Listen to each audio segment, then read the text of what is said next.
Hello vous tous, ceci sera la vidéo numéro 1 à propos du suivi que je vais faire sur YouTube d'un traitement expérimental que je me suis appliqué à moi-même, donc comme cobaye, à propos donc d'un traitement pour le cancer de la prostate avec ce que l'on appelle un adénocarcinome, c'est-à-dire une prolifération des cellules cancéreuses jusque dans l'os, dans mon cas, ici c'est le dessous de l'os iliaque, de la hanche, donc à droite, chez moi, où l'on s'assied. Bon, il faut que je résume très vite l'histoire, c'est-à-dire que d'abord, on m'a proposé de me supprimer pendant un an ma testostérone pour ne pas nourrir les cellules cancéreuses. Puis au bout d'un an, on s'est aperçu que la testostérone que je n'avais plus était fabriquée par les cellules cancéreuses elles-mêmes pour se survivre à elles-mêmes. Donc je n'ai plus, de mon propre chef, suivi cette thérapie-là. On m'a proposé, en me demandant de continuer à suivre une thérapie anti-testostérone à tout hasard. Moi, le tout hasard, je n'en veux pas.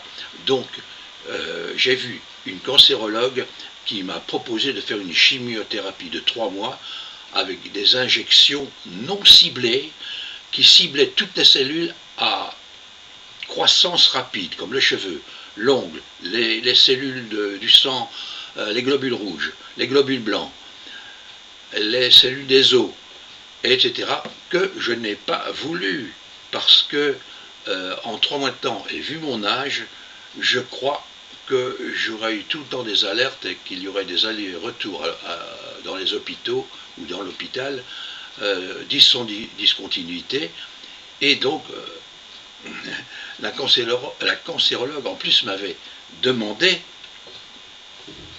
de lui faire confiance, que j'allais être en pleine forme, parce qu'on allait en même temps m'injecter avec tous ces produits un stimulant. Or, avec ce stimulant, je n'aurais plus pu dormir du tout, puisque je suis pour l'instant avec des somnifères pour que je puisse dormir. À cause du travail passé que j'ai fait nuit et jour, qui était le storyboard et le dessin animé, mon réveil interne s'est complètement détraqué. Donc je dors avec des somnifères une partie de la nuit, l'autre partie de la nuit. J'essaye donc de faire des respirations et de me concentrer sur la détente, etc. pour dormir. Donc voilà en résumé la chose. J'ai revu ma cancérologue au bout de 3 mois maintenant. Je lui ai dit je refuse toujours la chimiothérapie, mais je lui ai parlé d'une nouvelle thérapie qui était développée au Canada. Elle n'a rien voulu entendre. Je vais vous en parler tout de suite, c'est ça l'important, c'est la thérapie que je suis pour le moment. Elle m'a dit, comme j'avais vu un nouvel urologue, et qui m'avait dit, voilà, il y a d'autres thérapies maintenant qui ont, d'une part, qui suppriment la testostérone que peuvent fabriquer les cellules de la prostate. Une autre thérapie qui concerne le ciblage de la cellule cancéreuse sur l'os. Bon, elle n'a pas voulu faire ça tant que je n'avais pas, donc la cancérologue, tant que je n'avais pas suivi une chimiothérapie, que j'ai refusé à nouveau. Or, depuis maintenant 7 et 4, ça fait depuis 11 jours, j'ai commencé une thérapie avec un produit qui s'appelle la DCA, la dichloroacétate, qui est suivi dans des cliniques au Canada pour les cancers du cerveau et les cancers du poumon. Il semble qu'il y ait de très très bons résultats. C'est un ami qui m'a fait découvrir ça au bout de 2 ans. Je ne voulais pas ennuyer tout le monde avec ce cancer, et qui m'a dit, mais moi je connais quelqu'un qui a besoin pour un cancer du cerveau de cette DCA, donc de cette dichloroacétate. Ça se vend par internet, mais il faut faire très attention pour les effets secondaires, etc. Donc, vous voyez, il faut suivre. Donc, moi, je me suis renseigné sur Internet sur les tenants et les aboutissants, les effets secondaires, etc. Je me suis décidé à acheter de la DCA, dichloroacétate, voilà, sur Internet. Et quant aux effets secondaires, qui étaient d'ordre du système nerveux, au niveau du cerveau, des influx nerveux, de la vision, etc., il fallait prendre de la caféine et de la vitamine D1 et de la caféine. Voilà. Que j'ai tout acheté sur Internet. Donc, j'ai commencé il y a environ 14 jours. Pendant les... pardon, 7 et 4... Oui, ça fait 11 jours. Pendant la première semaine, j'ai pris les 2/3 de la dose pour examiner ce qui se passait dans mon corps.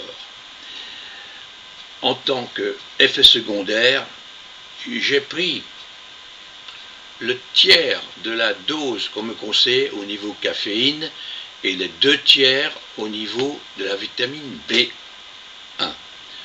Au début, j'ai ressenti un petit peu une façon de respirer, un essoufflement.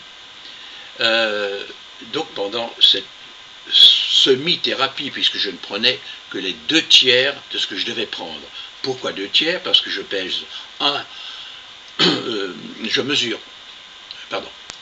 je pèse 75 kg et on conseille environ 10 mg par kilo, ce qui faisait 750 mg.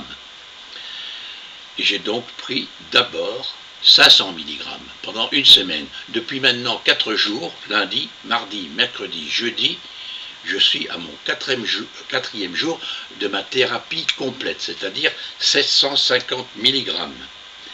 J'ai augmenté la caféine d'une demi-pilule. Donc c'est loin du compte parce qu'on me demandait dès le départ de prendre 3 pilules qui sont... est-ce que je vais vous montrer ça? Ce sont des toutes petites pilules. Quant à la vitamine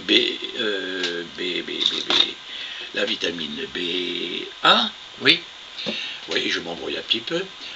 Quant à la vitamine B1, eh bien, j'en reste pour le moment à 2 capsules, alors qu'on m'en demandait 3. Alors, j'ai commencé hier à avoir pendant environ une demi-heure des troubles de la vue. Donc, c'est comme si au centre de ma vue, donc au niveau de la grande vision qu'on a avec les yeux, il y a eu comme un centre, comme s'il y avait un verre, vous savez, une loupe qui bougeait un petit peu. Je voyais toujours, mais au centre de du champ de vision, il y avait comme ça une sorte, c'est pas une loupe, mais comme s'il y avait une vitre qu'on bougeait un petit peu comme ça. Ça a duré une demi-heure. Donc j'ai remarqué de l'essoufflement. Je viens de prendre ma deuxième partie de mon quota, puisque je prends 75 mg le matin et 75 mg l'après-midi. Tout à l'heure, j'étais dans le métro et je me disais, est-ce que c'est l'effet secondaire? J'avais un petit peu un ralentissement de la cognitivité, c'est-à-dire que il fallait un certain temps pour me dire, tiens, telle direction ou telle direction. Mais comme vous voyez pour l'instant, je m'exprime assez bien. Je viens de prendre une demi-capsule de caféine en plus, alors que je devrais être à... Attendez, ce sont des capsules de combien? Caféine. Oui, ce sont des capsules de 100... il y a 100 tablettes de 200 mg. Donc je devrais être à 600 mg.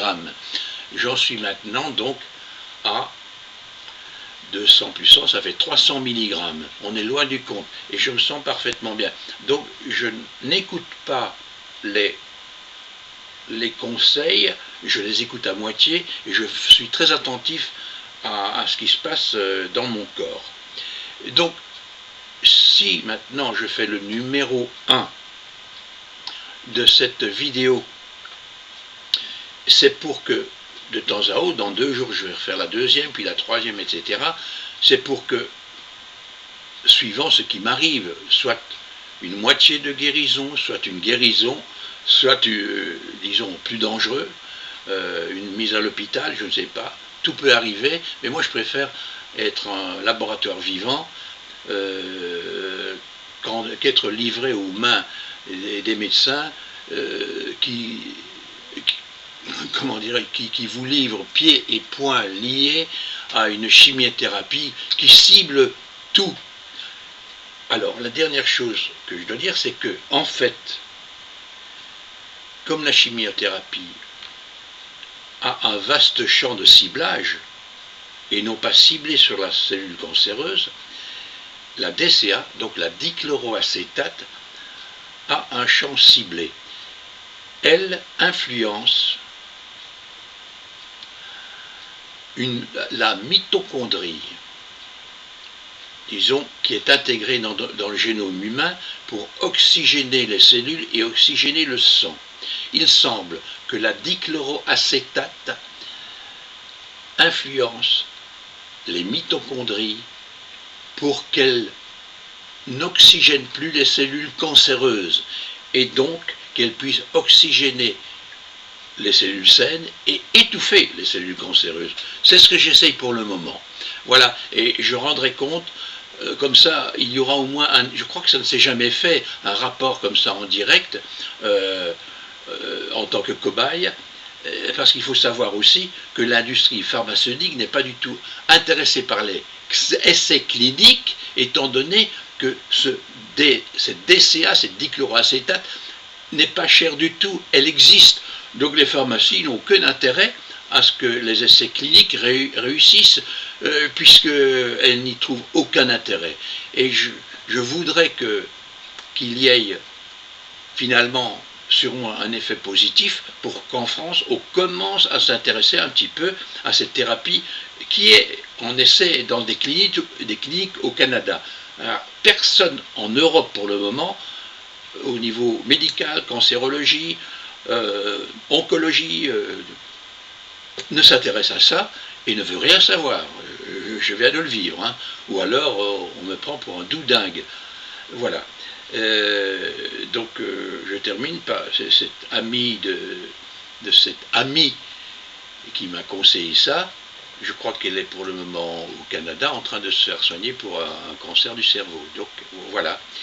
Et je vous parlerai peut-être de l'inventeur en quelque sorte de celui qui a trouvé cela, qui vit pour le moment au Canada.